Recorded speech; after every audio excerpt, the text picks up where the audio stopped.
হাসিস নে। ৭৫ সালে শেখ হাসিনা আপা পদ্মা সেতু বানিয়ে দেখিয়ে দিল আবারও।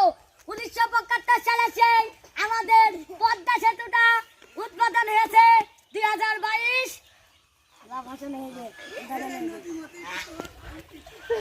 শেখ হাসিনা একটু ভাষণ দেবেন না? শেখ হাসিনা ভাষণ দে আর পারে না শেখ হাসিনা ভাষণ দিতে। সেই পদ্মা সেতু আমরা বানাইলাম।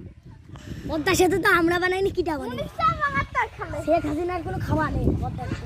এইসব পানি এই খাল এইটা দিয়ে বেরোবে। পদ্মা নদী খাল না, পদ্মা নদী, পদ্মা নদী, পদ্মা নদীর এটা ব্রিজ। পদ্মা নদীর ব্রিজ এটি। শেখ হাসিনা বানিয়েছে। আমাদের ৭৫ সালে শেখ হাসিনা